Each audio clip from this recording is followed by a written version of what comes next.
Hello, so as some of you know, Tovarish Artyom very kindly sent me some snap caps that are basically inert rounds for the Schmidt Rubin Rifle. The old, over 100-year-old Schmidt Rubin, which we can legally own fully working in the UK because it's classed as an antique or obsolete firearm, not a live firearm that requires a Section 1 firearms licence. So I've got this and it's pretty cool. And you know, it's great that a gun literally as old still works properly.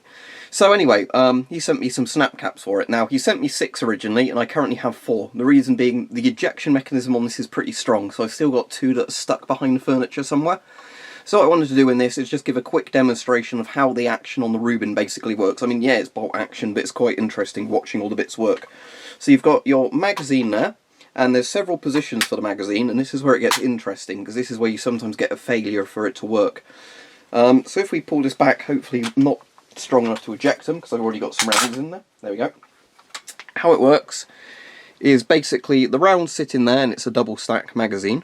Then what happens is you push this lever into this position, then that puts the magazine in a position where the bolt will start actually carrying the rounds into the receiver. So if I do that there and do this, hopefully you'll see, if I can get that in frame. There we go. That's fed one in. So basically what you can do now is cycle it. There we go. And then in the magazine in this position, interestingly, doesn't let you close the bolt again because it's gone fully to the top. So what would you then do, if I can find all the rounds, there's one behind me over there, is you probably reload it with a clip, obviously.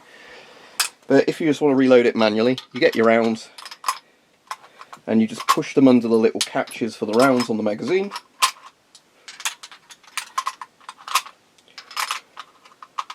And then it's ready to carry it around again. So notice the bolt goes forwards this time because it's actually got a round to take it forward. So that's actually a really interesting design.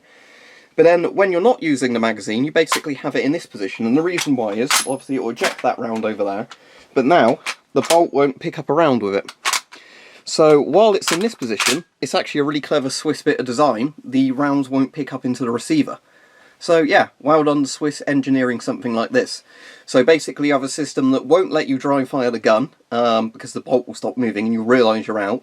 You need to reload it and then you can reload it. But you can also have the gun in, essentially the mag in a safe position where the receiver can't pick up rounds. Isn't that a cool design? So yeah, there we go. So now, if I pop it into the position for firing, there we go, back into the up position.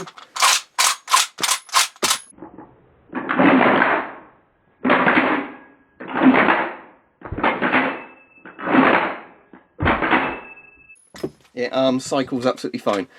So I hope you enjoyed that. The Schmidt Rubin Rifle is really cool. I thought I was having mag malfunctions until I got the mag system just in the right place and I realised how it worked. Later Rubin rifles didn't have this bolt system. I think, well, they had the bolt system, they didn't have this mag system. I think the reason was they probably just simplified it to have, you know, a mag of the mags in there, just cycle the bolt to load and that, you know, because there's already other safety devices on the Rubin.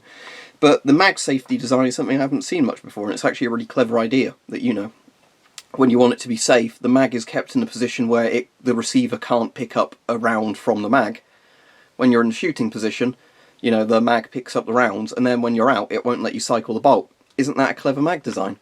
I don't know, there's something really cool about Swiss engineering, isn't there? So there you go, that's the Swiss Schmidt Rubin Rifle cycling.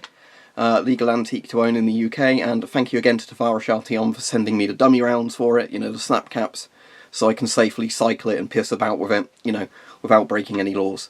And they're really cool snap caps as well, because they are essentially like fake brass ones, so they're designed to look like real rounds, but they've just got like a bit of rubber or something there that's for the firing pin to hit and not get damaged. So you know, they're good looking inert rounds because they look like the real thing, but they actually, you know, cycle fine the Rubin, which is really cool. So yeah, there you go, lovely bit of Swiss engineering pre-World War One. The this particular one is from 1892 when I checked the serial numbers, so yeah, well over 100 years old, about 130 at this stage, just about.